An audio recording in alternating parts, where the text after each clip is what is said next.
ஒரு எளிமையான மனுஷன், எந்த பலத்தையுமே எதிர்பார்க்காத ஒரு அற்புதமான மனுஷன் அவர். அவர் ஒரு கல்யாணத்தை, என்னுடைய கல்யாணத்தை அவர் எடுத்து நடத்தினார். ஆனால் அவரால் ஒரு போட்டோவில் கூட அவரால் சரியாக நிற்க முடியாது. அவர் அந்த மாதிரி ஒரு ஒதுங்கி நிற்கக்கூடிய ஒரு, அந்த எந்த சமயத்துக்கு வரணுமோ அதில் மாத்திரம் இருப்பார். ஒரு போட்டோவில் நிற்கணுமே அந்த மாதிரிலாம் அவர் நினைச்சதே கிடையாது. தன்னுடைய காரியம் எதுவாக இருந்தாலும் அதை டெடிக்கேட்டடாக செய்யக்கூடியவர். அதாவது என் பையனோட நான் ஆஸ்பத்திரிக்கு போயிருக்கேன், குழந்தை பிறக்கிறதுக்காக நான் ஆஸ்பத்திரிக்கு போயிருக்கேன், நானும் எங்கள் அம்மாவும் போயிருக்கோம். அப்போ ஃபோன் கிடையாது, எந்த வசதியும் கிடையாது. இவருக்கு அந்த குழந்தை பிறந்துச்சுன்னா தீட்டு வந்துடும். அதுக்காக அவசரமாக தன்னுடைய கோவிலுக்கு போய் அந்த பெருமாள் கைங்கரியத்தை சீக்கிரமாக முடிக்கணும். எங்கள் ஆஸ்பத்திரிக்கு அனுப்பிட்டு இவர் கோவிலுக்கு போய் தன்னை கைங்கரியத்தை மடமடான்னு முடிச்சார். முடிச்சதுக்கப்புறம் கூட இவருக்கு தகவல் தெரியப்பட்டு குழந்தைய உடனே பிறந்துடுது. 7 மணிக்கு உள்ள நுழைஞ்சிருக்கோம், 8:20 அவன் பிறந்தாச்சு. ஆனால் அது தகவல் தெரியப்படுத்த முடியல. ஒரு ஃபோன் கிடையாது, எந்த ஃபெசிலிட்டியும் கிடையாது. எங்க அம்மாவுக்கு ஒரே தவிப்பு, இவருக்கு எப்படி சொல்லி அனுப்புறதுன்னு தெரியல, தவிப்பு. ஆனா அதுக்குள்ள இவர் தன்னுடைய வேலை எல்லாத்தையும் முடிச்சதோட மட்டும் இல்லாத குழந்தை பிறந்தவுடனே கொடுக்கறதுக்காக இஞ்சி சாறு முதற்கொண்டு தயார் பண்ணி அதை சூடு ஆறாம ஒரு பெரிய வேஷ்டியில பொதிஞ்சு, பிளாஸ்க்கு கூட கிடையாது அந்த காலத்துல அவர்கிட்ட.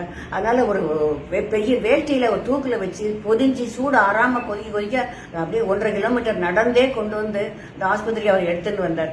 வந்ததுக்கு அப்புறம் தான் அவருக்கு பேரம் பிறந்திருக்கிற விஷயமே தெரியும். அந்த அளவுக்கு ஒரு எளிமையான ஒரு மனுஷன் அவர். அவர்கிட்ட எந்த வசதியும் இருக்கல, ஆனாலும் தன் கடமையில அவ்வளவு ஒரு பர்ஃபெக்டா துளி. எங்க அப்பா ஒரு அல்ப சந்தோஷி, சின்ன விஷயத்துக்கு சந்தோஷப்படக்கூடியவர். அவருடைய பேரன், அதாவது என்னுடைய பையன் அமெரிக்கா போயிருந்த போது கலிபோர்னியாவிலேருந்து அவருக்கு ஒரு கடிதம் எழுதி போட்டிருந்தான்.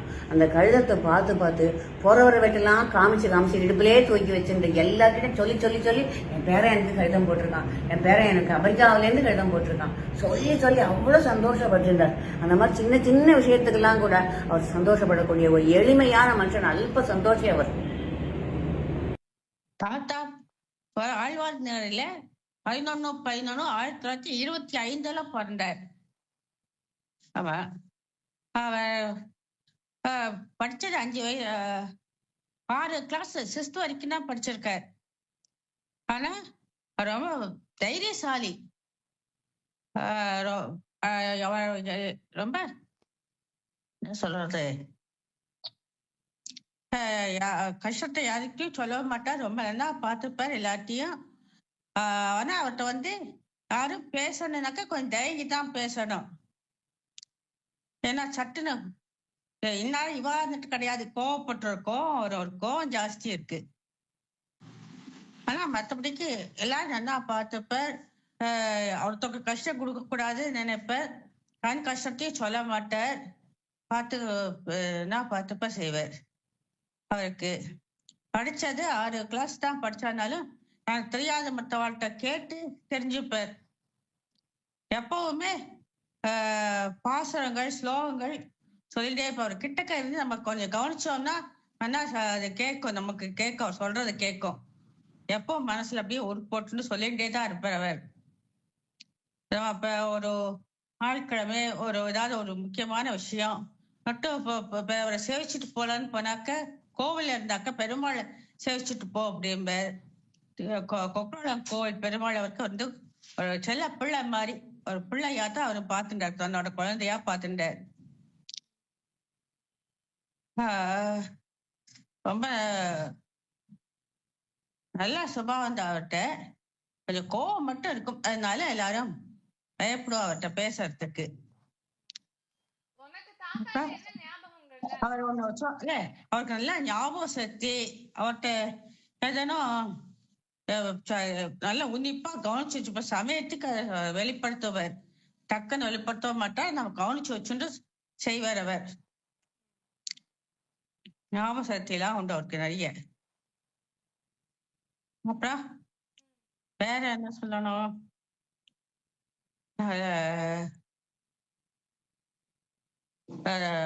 பாட்டிகிட்ட ரொம்ப ஒரு கஷ்டம் கொடுக்க கூடாதுன்னு பாட்டி நினைப்பார். பாட்டியும் தாத்தாக்கு ரொம்ப கஷ்டம் கொடுக்க கூடாதுன்னுட்டு அவளும் சமாளிச்சுட்டு தைரியசாலி. அவளை மாதிரி நமக்கு அந்த தைரியமோ அந்த இதுவோ நம்மள்ட்ட இல்லை, அவ்வளவுதான் சொல்ல முடியும். அப்பாவுக்கு நாங்க 3 பெண்களா பிறந்துட்டோம் அப்படின்னு ஒரு நாளும் அவர் சலிச்சிட்டதே கிடையாது. 3 பெண்களையும் சமமா பாதிச்சார். அதுக்கப்புறம் என்ன ஒரு பையனுக்கு சமமாகவும் என்னை வளர்க்குற தைரியமாகவும் என்ன இருக்கணும்னு சொல்லி கொடுத்தேன். 2 பொண்களையும் ரொம்ப அன்பாக ஆத்துக்குள்ளேயே வச்சுட்டு வளர்த்துட்டேன். நீ வந்து தைரியமாக இருக்கணும்னு எனக்கு சொல்லி கொடுத்தவர் அவர் தான். எனக்கு அப்பா மட்டும் இல்லை, தாயுமானவர். அம்மாவாகவும் இருந்திருக்கார். நிறைய சந்தர்ப்பங்களில் அம்மாவாக தான் இருந்திருக்கார். என் குழந்தைகள் 2 பேருக்கும் அவ்வளோ அருமையாக எல்லாம் சொல்லிக் கொடுத்தார். என் பொண்ணுங்களுக்கோ என் பிள்ளைக்கோ அவர் வந்து குருவாகவும் இருந்திருக்கார், தாத்தாவாகவும் இருந்திருக்கார். அது மாதிரி எங்கள் அப்பா பற்றி சொல்லணும்னா தைரியம். முதல்ல ஒரு காரியத்தை நீ நினச்சி பாரு, அந்த காரியத்தில் இறங்கலாமான்னு நீ யோசிக்கணும். இறங்கினதுக்கப்புறம் முள்ளு பாதையோ மலர் பாதையோ அப்படிலாம் பார்க்கக்கூடாது.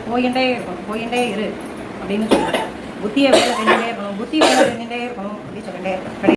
புத்தி வேலை செய்யணும்னு சொல்லிகிட்டே இருப்பார். கடைசி வரைக்கும் எனக்கு அந்த புத்தி வேலை செய்யணும். அதுக்கு அவர் தான் அனுகிரகமும் எனக்கு பண்ணணும். அப்பா இருந்த வரைக்கும் நான் இருக்கேம்மா, நீ இறங்கு பார்த்துக்கலாம் அப்படி சொல்லுவேன்.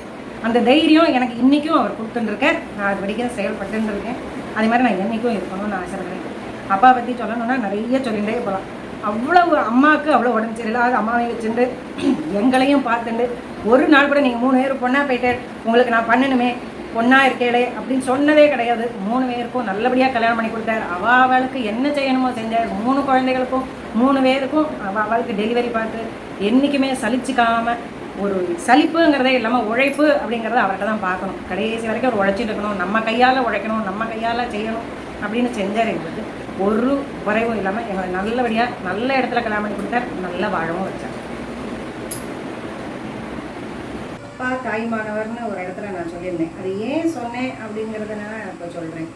என்னுடைய முதல் குழந்தையோட பிரசவத்தும் போது என்னோட 2வது அக்காவுக்கும் அதே சமயம் தான் பிரசவ டைம். அவள் வந்து எங்கள் பெயக்காலத்தில் சென்னையில் இருந்தாள். எனக்கு 36 நாள் குழந்தைய என் பிள்ளை இருக்கும்போது எங்கள் அம்மா இங்கே சென்னைக்கு 2வது அக்கா டெலிவரிக்காக வர வேண்டி வந்துருக்கு. 40 நாள் குழந்தைய நான் வந்து குளிப்பாட்டுவேன், அதுக்கு எல்லாம் பண்ணி வைப்பேன். அந்த மாதிரி குளிப்பாட்டி நான் முடித்த உடனே எங்கள் அப்பா அவரோட மேல் உத்திரியத்தில் அந்த குழந்தைய வாங்கிட்டு போவேன். அதுக்கு நல்லா தொடச்சி உரமருந்து கொடுத்து அதுக்கு பவுடர் போட்டு நெட்டிக்கிட்டு எல்லாம் அவர் பண்ணினார். அப்புறம் என்னால் இந்த பிரசவ டைமில் என்னால் வேலை செய்ய முடியாது. பாதி வேலையை அவர் செஞ்சுட்டு போவார். அம்மியில் தான் அரைக்கணும். அந்த மாதிரி சமயங்களில் தான் வந்து அரைச்சி வச்சுட்டு போவார். நான் மேலே தளிக்க பண்ணுறதை நான் பண்ணுவேன். அந்த மாதிரி ரொம்ப இதில் அப்பா எனக்கு இருந்திருக்கார். என் குழந்தைகளோட துணியை துவைச்சுன்னு வந்து பெட்ஷீட்டை நான் துவைச்சுன்னு வந்து கொடுத்து எல்லாம் அம்மா பண்ண வேண்டிய வேலையை அம்மா வந்து வேறு சந்தர்ப்பத்தினால இவர் பண்ண வேண்டியிருந்தது. அதனால அவர் தாய்மானவர் சொன்னேன். இது 2வது பிரசவத்தும் போது எங்கள் பொண்ணு பிறந்தா. அப்போ பிறக்கும்போது நானும் எங்கள் அக்காவும் ஆஸ்பத்திரிக்கு எப்பயாச்சும் பேசிகிட்டே நடந்து வந்துட்டோம். டெலிவரின்னு அந்த சமயம்னு தெரியல, 2 பேரும் பேசிகிட்டே வந்துட்டோம். டாக்டர் அதுக்கு வந்தோடனே டாக்டர் சொன்னால் குழந்தை பிறந்துடும் இப்போ அப்படின்னு. அக்கா என் கூடவே இருந்துட்டா. போன பேர் வரவே இல்லையே, ரொம்ப நாளையாச்சேன்னு எங்கள் அப்பா டாக்டர் அதுக்கு வந்து பார்த்தபோது பேத்தி பிறந்திருக்கான்னு எங்கள் அக்கா காமிச்சா. உடனே அவர் சொன்னது, இன்னைக்கு அனுஷ நட்சத்திரமா, அனுராதான் பேர் வை அப்படின்னு சொன்னார். எந்த குழந்தைகளுக்குமே இது வந்து இன்னொராத்து குழந்தை, அவள் தான் பேர் வைக்கணும் அப்படின்னு சொல்லிட்டு இருந்தது. என் பொண்ணு பிறந்த உடனே அவளுக்கு அனுராதான் பேர் வைன்னு சொன்னார். அதே பேர் வச்சு இன்னைக்கு வரைக்கும் 2 குழந்தைகளும் ரொம்ப நல்லாவே தான் இருக்கா. அதனால அதை சொல்லணும்னு ஆசைப்பட்டேன். அதையும் நான் சொல்லிட்டேன். அப்பா பற்றி சொல்லணும்னா இன்னொரு விஷயம் சொல்லணும். என்னென்னா அப்பா வந்து ஒரு ஆலமரம் மாதிரி இருந்தார். ஆலமரத்தில் எல்லா குருவிகள் பறவைகள்லாம் வந்து தங்கிட்டு போகிற மாதிரியும் அது உள்ள பழங்கள்லாம் சாட்டிட்டு போகிற மாதிரியும் இருக்கும். அந்த மாதிரி அப்பா வந்து யார் வந்து கேட்டாலும் எப்போ வந்து கேட்டாலும் ஒரு ஏதோ தனக்கு தெரிஞ்சதை பண்ணி போட்டு அவளுக்கு இது பண்ணுவார். ஏன்னா மாவட்ட நீதிமன்றங்கிறது தலைமை கோர்ட்டு திருநெல்வேலி கொக்கரோளத்தில் இருந்தது. அதனால் நம்ம ஊருக்காரெல்லாம் வரும்போது கொக்கரோளத்துக்கு போனால் ராமேங்கராத்துக்கு போகலாம், அதெல்லாம் சாப்பிட்டுட்டு வரலாம் அப்படின்ற ஒரு நம்பிக்கையோடு எல்லாரும் வந்தால் அவள் நம்பிக்கையை என்றைக்குமே அவள் பாழ்படுத்தினது இல்லை. என்ன எல்லாருக்கும் சாதம் போட்டார். அவர்கிட்ட சாதம் போட்டவாள்லாம் இன்னைக்கு வரைக்கும் அவளை நினைச்சிட்டு இருக்கா. அது வந்து ரொம்ப ஒரு உத்தமமான விஷயமா இருந்தது. இன்னைக்கும் என் பிள்ளை யார்ட்டையவே ஏதோ கற்றுக்க போகும்போது, நீ கொக்கரோள ராமேங்கார் பிள்ளையா, பேரனா, பொன்வைத்து பேரனா, நான் அவாத்துல ஒரு நாள் சாட்டேன்னு இந்த திருவள்ளிக்கேணியில் ஒருத்தர் சொன்னேன். அது எவ்வளோ வருஷம் கழிச்சு, ஒரு 50 வருஷம் கூட இருக்கும், அவ்வளோ வருஷம் கழிச்சு அவர் நினைவு வச்சுருக்கார். இன்னொரு விஷயம், அப்பா வந்து ஃபர்ஸ்ட் ஸ்ட்ரோக் வந்து படுத்தின போது இந்த திருவள்ளிக்கேணியில் ஓவியம் ஸ்ட்ரீட்ல வேல் முருகேந்திரன் ஒரு நரம்பு டாக்டர்கிட்ட அப்பாவை நானும் எங்கள் ஆட்டுக்காரர் கூட்டின்னு போனோம். அப்போது அந்த டாக்டர் வந்து பார்த்துட்டு இவர் இதெல்லாம் பற்றி நல்லா டெஸ்ட் பண்ணி எல்லாம் பண்ணிட்டு கடைசியில் எந்த ஊருக்காரங்க நீங்கள், உங்கள் பேச்சு வந்து திருநெல்வேலிக்காரங்க மாதிரி இருக்கு அப்படின்னு கேட்டார். ஆமாம், திருநெல்வேலி கொக்கரகுளத்துல இருந்தார் அப்பா அப்படின்னு. கொக்கரகுளத்தில் கிருஷ்ணன் கோவில் இருந்தது, அந்த சாமியா நீங்கள் நான் வந்து பாளையங்கோட்டை மெடிக்கல் காலேஜ் ஸ்டூடெண்ட்டு.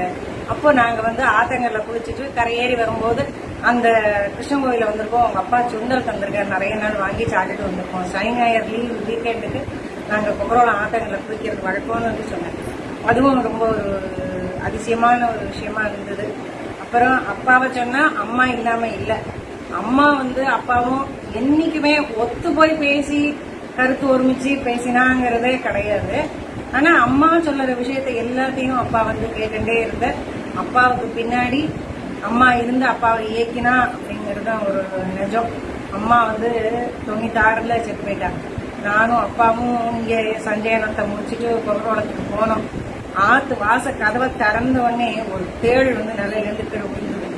அதுகிட்ட அப்பா கேட்கிற, இந்த ஆத்து கிரகலட்சுமி போயிட்டான்னு உங்களுக்கு எல்லாம் ரொம்ப தைரியமா நீங்க வந்து விடுற ஆத்து வாசல்ல? அவள் கதவை திறந்து வச்சுட்டு இருந்தா, லட்சுமி ஆட்டமா விளக்கேற்றி வச்சுட்டு இருந்தா நீங்க எல்லாம் ஒத்துரும் வரல. அது ஒரு நாள் அவள் போயிட்டானோடனே நீங்க எல்லாம் வந்துட்டேடா அப்படின்ட்டு அதுகிட்ட கேட்டார். அதனால அப்பாங்கிற தேர் ஓடறதுக்கு அச்சாணி மாதிரி அவள் இருந்தா. அதுவும் ஒரு விஷயம். 2 அக்காட்டையும் அப்பா வச்சது பாசம்லாம் என் மேல அப்பா வச்சது வந்து ஒரு நம்பிக்கை. என் மேல எந்த நம்பிக்கையா இருக்கும். எப்பவுமே நான் எங்க வெளியில போயிட்டு வந்தாலும் அம்மா சத்தம் போடுவேன், இந்த ராத்திரி வேலையில எங்கேயோ ஊர் சுத்திட்டு வரேன்னு. ஆனா அப்பா ஒரு நாள் அது சொன்னதே கிடையாது. நம்ம பொண்ணு மேல நம்ம தான் நம்பிக்கை வைக்கணும், அவளை பத்தி எனக்கு தெரியும், நீ அவளை பத்தி பேசக்கூடாது அப்படின்னு சொல்லுவேன். அது போல யார்கிட்டையும் என்னை எந்த காரியத்துல நான் தப்பே பண்ணியிருந்தாலும் விட்டே கொடுக்க மாட்டேன். தப்பு அந்த சமயத்துல சொல்லாம அதுக்கப்புறம் இன்னொரு தடவை சந்தர்ப்பத்துல நீ அன்னைக்கு அதை பண்ணின, அவ முன்னாடி சொன்னாக்க உனக்கு கஷ்டமா இருக்கும்னு நான் உனக்கு சொல்லல அப்படின்னு சொல்லுவேன். ஆனா அவர் அப்படி சொன்னதே நம்ம இன்னுமே அந்த தப்பை 100 வாட்டி பண்ணக்கூடாது அப்படிங்கறது நமக்கு தெரியும். தப்ப உடனே எல்லாரும் முன்னாடி கண்டிச்சா நம்ம பொண்ணுக்கு அவமானம் அப்படிங்கிற இதை வந்து தெரிஞ்சுட்டேன். அதனால கூட்டத்துக்கு முன்னாடி நம்ம குழந்தையில திட்டக்கூடாது நம்ம அப்படிங்கறது அப்பாட்ட நான் கத்துக்கிற விஷயம் தான். மாமனார் கோவக்காரன்னு சொல்லிட்டு எல்லாரும் சொல்லி கேள்விப்பட்டிருக்கேன்னு தவிர எங்கிட்டயோ இல்லை எங்கிட்ட பேசுற போதோ மற்ற சந்தர்ப்பங்களையோ அவர் கோவப்பட்டு நான் பார்த்ததே கிடையாது. ஆனா பொறுமையா இருக்கிற எல்லா விஷயத்திலையும் எல்லாரும் தெரியும். யோசனை கட்டாதுன்னு சொல்லுற எல்லாமே அவர் காலில் அடிபட்டு அங்கேருந்து கொக்கரகுளத்துலேருந்து இங்கே கூட்டிட்டு வந்து சேர்த்து அந்த ஹாஸ்பிட்டலில் சேர்த்து சர்ஜரி பண்ணுற போது கூட அந்த வலியை பொறுத்துண்டு கண்ணீரே வரல கண்ணில். ஆனால் அவ்வளோ வலியும் பொறுத்துண்டு எல்லாமே பண்ணி அந்த சர்ஜரி ஸ்கின் அது தொடையிலேருந்து எடுத்து இன்னி வச்சு இதில் அந்த சர்ஜரி இதில் பண்ணும்போது மேலே கிராஃப்டிங் பண்ணுற போது கூட வலியை பொறுத்துருந்தாரு. அந்த வலி இருக்குன்னு சொல்லி மூஞ்சியில் கொஞ்சம் கூட காமிச்சதில்லை. டாக்டர் கேட்டு ஆச்சரியப்பட்டார், என்ன வலிக்கலையா சாமி? ஒன்றுமே இல்லை, கண்ணிலெல்லாம் இது வரலையே, அழாமல் இருக்கீங்களே அப்படின்னு சொல்லி கேட்டால், எப்படியும் அது வலி இருக்கத்தான் செய்யும், இந்த வேலை இது பண்ணி நடக்கணும் ஒழுங்கா அப்படிங்கிறதுக்காக நீங்கள் பண்ணுறீங்க, அப்போ பொறுமையாக இருந்தானே ஆகணும், அது எனக்கு பழக்கமாக எடுத்து அப்படின்னு சொல்லி சொன்னார். அதுதான் ஞாபகம். வேறு பாலாஜி சித்தப்பாவை பற்றி பேசுறதுக்கு சந்தர்ப்பம் கொடுத்துக்கு ரொம்ப ரொம்ப கிருபைன்னு தான் சொல்லுவேன், வேறு வார்த்தை தெரியல. சித்தப்பா சின்ன வயசுலேருந்தே அவருக்கு பிள்ளை குழந்தை இல்லாதனால என்னை தான் பிள்ளையாக நினச்சார். அதனால்தான் பத்மாக்காவுக்கு நான் பொறி இட்டேன். ஆனால் ஒரு யாத்திரை போனால் அவள் குழந்தைகளுக்கு துணி வாங்கிட்டு வந்தார்னா எனக்கும் வாங்கிட்டு வருவார். இன்னும் ஒரு கட்டம் போட்ட சட்டை வாங்கிட்டு வந்த ஞாபகம் இருக்குது. அபிமானம்னா எப்படின்னா, எங்கள் ஆதி சித்தப்பா எங்கள் அம்மாவை செய்ய மாட்டார், ஏன்னா எங்கள் அம்மாவோட பெரியவர்னு சொல்லிட்டு. பூக்குடிச்சித்தியும் அப்படி தான். ராமசித்தப்பாவும் மங்கச்சித்தியும் அண்ணா வாத்துக்காரி அப்படின்னு சொல்லிட்டு அதை மண்ணி நீ பெரியவான்னு சொல்லிட்டு செய்ப்பா. மங்கச்சித்தி அப்பா பரமளிச்சிருக்கும்போது, அப்பா தான் சொல்கிறேன், எனக்கு அப்பா தான். ஸோ அப்பா பரமளிச்சிருக்கும்போது 10 நாளும் கூட இருந்தார். சித்தப்பா அதோடு ஒத்துழைச்சி ஒரு மங்கச்சித்தி அம்மா கூடயே இருந்தால் அம்மா கஷ்டப்படும்போது ஒரு புரட்டாசி சனிக்கிழமை கருடை செலவைனா அந்த சக்கரை பொங்கலும் புளியோரை விட மாட்டோம். அந்த வள்ளி மாமி கூட சண்டை போட்டது கூட ஞாபகம் இருக்குது. எல்லா தவசத்துக்கும் தாத்தா பாட்டி தவசத்துக்கு வந்து கொக்குளத்துலாம் நடக்கும். அப்பா காய்கறி தான் நறுக்கி கொடுப்பார், சித்தப்பா தான் எல்லா வேலையும் பண்ணுவார். சித்தப்பாவோட உழைப்புங்கிறது எங்கள் அம்மா சொல்லுவாள், எங்கள் அப்பாவுக்கு அவ்வளவு உடல் உழைச்சி பண்ண மாட்டார், சேவாலும் சொல்லுவார், இதெல்லாம் விஷயம் தெரியும். ஆனால் ஆதி சித்தப்பா ராமசித்தப்பா வந்து 500 பேருக்கு கல்யாணம் பண்ணுறதுக்கு அவளால் ஒரே நாள் பண்ண முடியும். அவ்வளோ உழைப்புனா உழைப்பு. இந்த இதர தெய்வ கோயில் கூட அலங்காரம் பண்ணி கொடுப்பார்.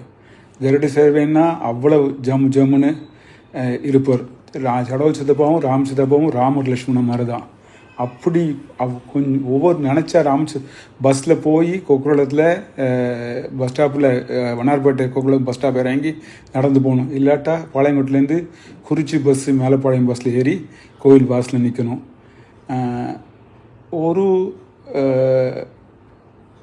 கடைசியில் முக்கியமான சொல்கிறேன். ஆனால் எவ்வளவோ கஷ்டம் வரும்போது கூட அக்கா அத்திம்பேர் வேறு மாதிரி நடக்கும்போது கூட ராமசித்தப்பா என் பக்கத்தில் இருந்தார். என் சைடு தான் கரெக்டு நினச்சார்.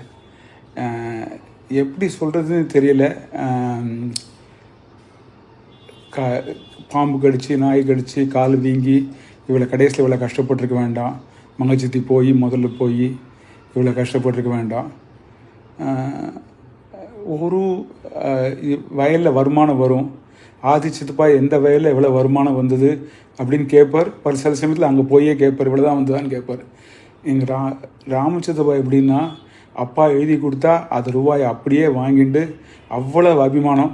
அப்பாவுக்கும் ராமசித்தப்பா எங்கேயாவது சோதம்போ அந்த மாதிரி இடத்துல போய் வாத்தியாத்திரமாக இருக்கணும், அண்ணானால் முடியலைன்னா அப்பா வந்து வேறு எங்கேயுமே பண்ண மாட்டார். சோதம்பத்துக்கு ராமசித்தப்பாக்காக பண்ணுவார்.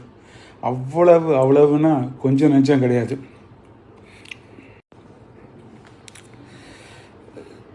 தாத்தாவுக்கு 4 பிள்ளைகள். அப்பாவும் சித்தப்பாவும் நின்றுட்டே இருப்பாளாம். அவர் முன்னால் உட்கார மாட்டாளாம். அத்தை தான் சொல்லுவாளாம், வந்து 2 பேரும் ஒரு 2 மணி நேரமாக நிற்கிறா, உட்கார சொல்லுங்க அப்படிம்பறான். ராமசித்தப்பா தான் திருமலை தாத்தாவுக்கு அபிமான பிள்ளை. உடம்பு சரியில்லைன்னா எங்கள் அப்பா ரூபா கொடுத்தாலும் மருந்து வாங்கி அவரை பார்த்துக்கிறதுக்கு திருமலை தாத்தாவுக்கு அபிமானம்னா, அதாவது சுவாமி தாத்தா வந்து அபிமானம் உண்டு, மூத்த பிள்ளை ரொம்ப சின்சியர்னு. ஆனால் அந்த செல்ல பிள்ளைன்னா திருமலை தாத்தாவுக்கு ராமசித்தப்பா தான். வியாதியாக இருந்தாலும் எதாக இருந்தாலும். அதனால தான் ஒரு குழந்தை குரங்கில் கடிச்சும் அப்போவும் திருமலைங்கிற பேரில் 3 பத்மா, திருவேங்கடம், லக்ஷ்மின்னு 3 குழந்தைகளுக்கும் திருமலை பேரை வைக்கணும், தன்னோட அப்பா பேரை வைக்கணும் அப்படின்னு சொல்லிட்டு இருந்தார். தைரியம்னா அருவாளையும் எடுப்பார். அவ்வளவு யாருக்கும் பயப்படாத தைரியம். நீ வந்து என்னை சொல்லணும்னு சொல்லும்போது அழுகையாக வருது. அவ்வளவு ஒரு மணி நேரம் கூட பேசலாம் எங்கள் சித்தப்பா பற்றி.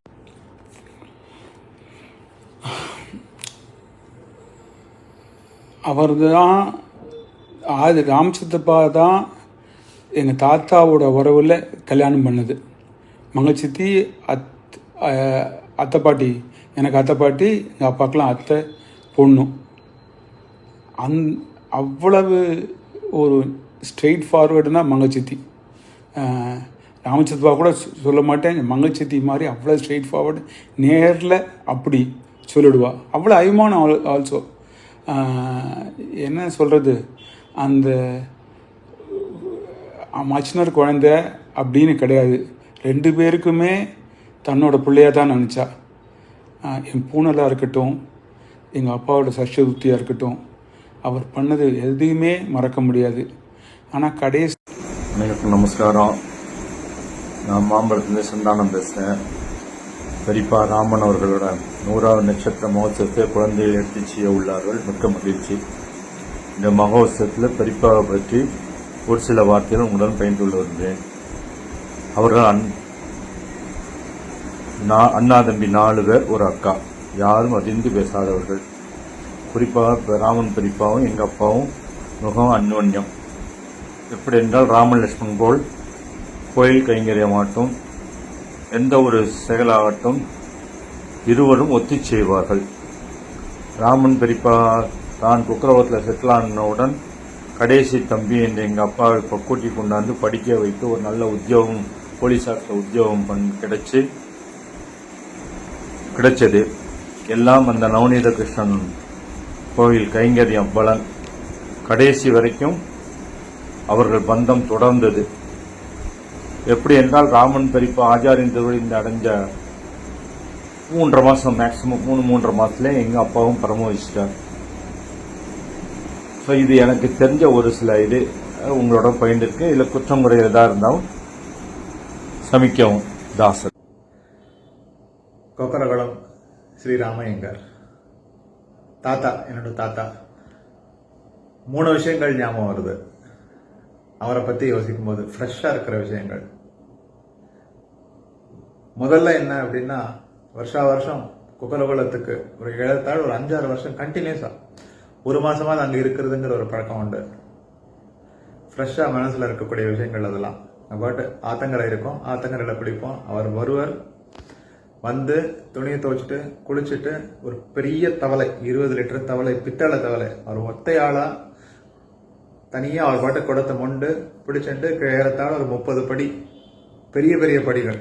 அதை தவிர கொஞ்சம் தூரம் மேடா நடக்கணும். அதையும் தூக்கிண்டு அவர் ஏறி உள்ள கோயிலுக்கு போய் கைங்கரியத்துக்கு அந்த தீர்த்தம் வேணும் அப்படின்னு சொல்லி போவார். அவரோட அந்த பலம், மனதைரியம், இது அவர்கிட்ட நிறைய தெரிஞ்சுக்க வேண்டிய விஷயம். இது 2வது தாத்தா கிட்ட இருந்து தெரிஞ்சுக்க வேண்டிய விஷயம்னா, தாத்தாவும் பாட்டியும் அவளுக்கு இருந்த ஒரு மியூச்சுவல் அட்ராக்ஷன், ரொம்ப க்ளோஸ். அந்த காலத்துல அட்ராக்ஷன் எல்லாம் இதுவா மியூச்சுவலா ஓப்பனாலாம் இது பண்றது கிடையாது, சொல்றது கிடையாது. இருந்தாலும் நல்லா ஞாபகம் இருக்கு. பாட்டி ஒரு கம்பளியில அவருக்கு, பாட்டிக்கு இங்கிலீஷ் தெரியாது, ஒரு போஸ்ட்மேனை கூட்டு தாத்தா பேரையும் பாட்டி பேரையும் இங்கிலீஷ்ல எழுத வச்சு அந்த கம்பளியில எம்ப்ராய்டரி பண்ணுவாங்க. எம்ப்ராய்டரி பண்ணி ஒரு பக்கம் பிடி ராமையங்கார் அப்படின்னு, இன்னொரு பக்கம் தன்னோட பேரும் எம்ப்ராய்டரி பண்ணிட்டு தினமும் படுத்துக்கும் போது தலைமாட்டு பக்கம் அவர் பேர் இருக்கிற மாதிரி விஷன் படுத்துப்போம். அந்த கம்பளி நல்லா ஸ்ட்ராங்கான கம்பளி இன்னமும் நம்ம மாட்டில் இருக்கு. அந்த பேர், தாத்தா பேர் பாட்டி பேரோட இன்னமும் அந்த கம்பளி நம்ம மாட்டில் இருக்கு. அவளுக்குண்டான ஒரு மியூச்சுவல் ரெஸ்பெக்ட், மியூச்சுவல் அட்ராக்ஷன்ங்கிறது அதில் தெரியும்.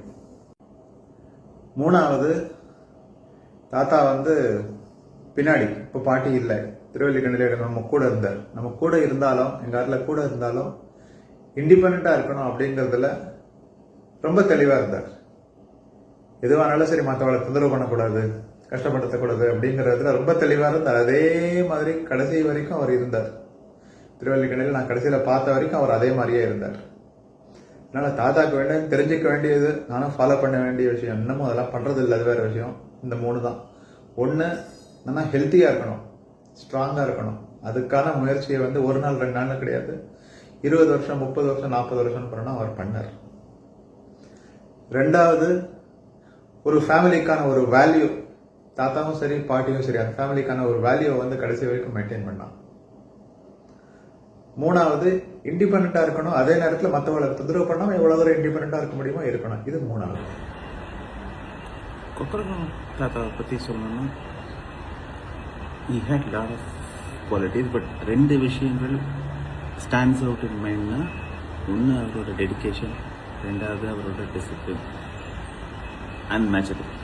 எனக்கு தெரிஞ்சு அந்த அளவுக்கு சின்சியர் பர்சனை நான் பார்த்ததில்லை. ஒரு சின்ன கிருஷ்ணன் கோவிலில் அவரே தான் அர்ச்சகர், அவரே தான் பஜார்கள், அவரே தான் மடப்புலையும் அவரே தான். இத்தனை வருஷம் இந்த ஆக்டிவிட்டீஸை ஒருத்தரால் பண்ண முடியும்னா கண்டிப்பாக அது அவரால் மட்டும்தான் முடியும். இன்னொருத்தரால் முடியுமாங்கிறது எனக்கு தெரியல. மெமரிஸ், கோயிலில் நடந்த சித்ரா பௌர்ணமி உற்சவம், ஆனுவல் ஊருக்கு போவோம், லாட் ஆஃப் மெமரிஸ். அந்த அனுமார் சன்னதி இன்னும் மைண்டில் அப்படியே ஞாபகம் இருக்குது. எல்லாமே பார்த்தோம்னா அந்த இன்னரும் கோவில் தான் அவரோட வாழ்க்கை, அப்படி தான் இருந்தது. நிறைய விஷயங்கள் ஞாபகம் வருது. பட் திருச்செந்தூர் சந்தை அவர்கிட்ட தான் சொல்லிட்டேன். வருஷம் ஆனுவல் லீவானா அந்த கோயிலுக்கு தான் போவோம். Lot of interesting memories. அவரோட பேர் வச்சுருக்கேன். ஸோ அவரோட குவாலிட்டிஸில் அட்லீஸ்ட் ஒரு 10% if I am able to follow, that it self is a big achievement. இன்னி வரைக்கும் பண்ணியிருக்கேனான்னு கேட்டால் கண்டிப்பாக கிடையாது. Big fat 0. அந்த 10% அச்சீவ் பண்ணுறதுக்கு அவரே தான் ஆசீர்வாதம் பண்ணோம். Thank you so much. அப்படி சேர்த்துக்கிறேன் எல்லாரையும். தாத்தாவை பற்றி பேசுறதுக்கு ஒரு சந்தர்ப்பம் கிடைச்சது பெரிய பாக்கியமா நினைச்சுக்கிறேன். தாத்தாவுடைய 100வது திருநக்ஷத்திர உற்சவத்தை அவருடைய பேரன் பேத்திகள் எல்லாரும் சேர்ந்து கொண்டாடுறோம் அப்படிங்கிறதே ஒரு பெரிய பாக்கியம் எங்களுக்கு எல்லாம். தாத்தா பாட்டி அப்படின்னாலே கொக்கரகுளம் தான் ஞாபகம் வருது. நவநீத கிருஷ்ணன் சன்னதி. தாத்தா வந்து காத்தால ரொம்ப சீக்கிரமே கோவில் போயிடுவா.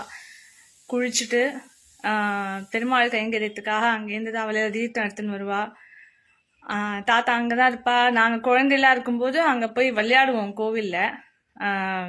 அங்கே வாகன மண்டபத்தில் கருடன் பின்னாடிலாம் ஒழிஞ்சு பிடிச்சி விளையாடின ஞாபகம் இருக்குது. அந்த கதவு பின்னாடிலாம் ஒழிஞ்சுண்டு பெரிய இடம் இருக்கும் கோவில் வாசலில். அது சுற்றி நன்னா அங்கே விளையாண்ட ஞாபகம் இருக்குது. சாயந்தரம் திருவிசாகம் ஆகி பால் எடுத்துன்னு வருவா தாத்தா 8 மணிக்கெல்லாம். அதுக்குள்ள பாட்டி எல்லாருக்கும் சாதம் போட்டுருவா. பாட்டி வந்து மாவடு ரொம்ப நன்னா போடுவா. ரொம்ப இன்னமும் அந்த ஃப்ளேவர் வந்து அப்படியே இருக்கு நாக்குல. ஒரு சுண்ணாம்பு ஜாடியில வச்சிருப்பா. அது சாப்பிட்டு நாங்கள் எல்லாரும் ரெடியா இருப்போம் தாத்தா வரத்துக்காக. தாத்தா பால் கொடுப்பா எல்லாருக்கும். சாப்பிட்டுட்டு தாத்தாவோட உத்திரியம் ரொம்ப சாஃப்டா இருக்கும், வாசனையா இருக்கும். அந்த உத்திரியத்தை வச்சுன்னு படுத்துன ஞாபகம்லாம் இருக்கு. அது ரொம்ப ரொம்ப கோசியா இருக்கும். அந்த உத்திரியம் வந்து பக்கத்துல வச்சுன்னு படுத்து போனாங்க. அப்புறம் சாயந்தரத்துல கொக்கரகுளத்துல அந்த திருவிழாய் பக்கத்துல உட்காந்துட்டு பெரியம்மா சித்தி அம்மா எல்லாரும் பூ தொடுத்து, நாங்க வந்து மாடியில ஹரி பவித்ரா விஜய்னு 3 பசங்க இருந்தா. அவளோடலாம் விளையாடுவோம். சாயந்தரத்துல வாசல்ல விளையாடுவோம். இவாளெல்லாம் பூ தொடுத்துட்டு இருப்பா. சத்தம் போடாதீங்கன்னு எங்களெல்லாம் சத்தம் போடுவா. வெளியில போய் விளையாடுவோம். சயின்ஸ் பார்க் அங்க ஒண்ணு இருந்தது, அங்க போவோம். எல்லாரும் சேர்ந்து போவோம். புளியங்காலாம் சாப்பிடுவோம். ஒரு தடவை 2 தடவை அங்க போன ஞாபகம் இருக்கு. ரொம்ப அமைதியா இருக்கும். அண்ட் ஆத்தங்கரையில தாத்தா நீச்சல் சொல்லி கொடுத்த ஞாபகம் இருக்கு. எங்க எல்லாருக்கும் கையில பிடிச்சிட்டு, சின்ன குழந்தையெல்லாம் இருப்போம் நாங்க, கையில அப்படி தாங்கிட்டு நீந்து அப்படின்னு சொல்லி கொடுத்துருக்கா. நீச்சல் பண்ண ஞாபகம் இருக்கு. அந்த இதுல வந்து மஞ்சள்லாம் உரைச்சு ஜலத்திலேயே தான் இருப்போம். போதுண்டா வாங்கூடாமர், இன்னும் கொஞ்ச நேரம் தாத்தா, இன்னும் கொஞ்ச நேரம் தாத்தா, ஜலத்திலேயே அவ்வளோ ஜலத்தை ஒரே சமயத்துல பாக்குற குஷி. அங்க ஆடிண்டே இருப்போம் ஜலத்துல. அம்மா எல்லாரும் சேர்ந்து குளிக்க போவோம். குளிச்சுட்டு ஆத்துக்கு வருவோம். ஆத்துல இப்படி விளையாடிண்டே பொழுத போக்கும். தாத்தா மத்தியானம் வந்து கொஞ்ச நேரம் படுத்துப்பார். அந்த படியில தலையை வச்சுட்டு படுத்துப்பார் கொஞ்ச நேரம். திருப்பி சாயந்தரம் கோவில் போயிடுவார். அப்புறம் ராத்திரி வந்து எங்களுக்கு எல்லாருக்கும் திருவிசாக பால் கொடுப்பார்.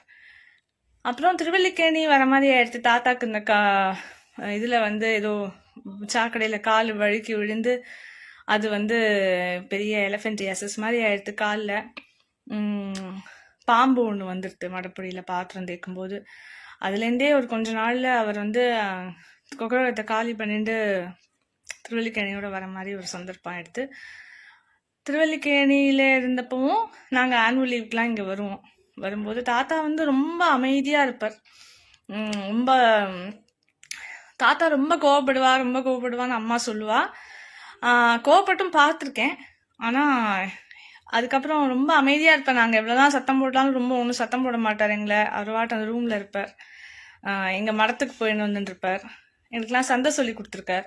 திருவல்லிக்கேணியில 1 கார் ஸ்ட்ரீட்ல மொட்டை மாடியில உட்காந்து தாத்தாவோட உரு போட்ட ஞாபகம்லாம் இருக்கு. மடல்லாம் உரு போட்ட ஞாபகம் இருக்கு. சொல்றத கேட்டுட்டே வருவார். சந்தையும் சொல்லி கொடுத்துருக்காரு எனக்கு, சாரதிக்கெல்லாம். மதுரையில் இருக்கும்போது நான் 8th 9th படிக்கும்போதெல்லாம் மதுரையில வந்து 2-3 மாசம் தங்குவார். அப்போ வாசல் திண்ணையில உட்காந்துன்னு சந்தை சொல்லி கொடுப்பார். தாத்தா இருந்தா ஒரு கம்ஃபர்டிங்கா இருக்கும். எல்லா குழந்தைகளோடையும் இருப்பார் அவர்.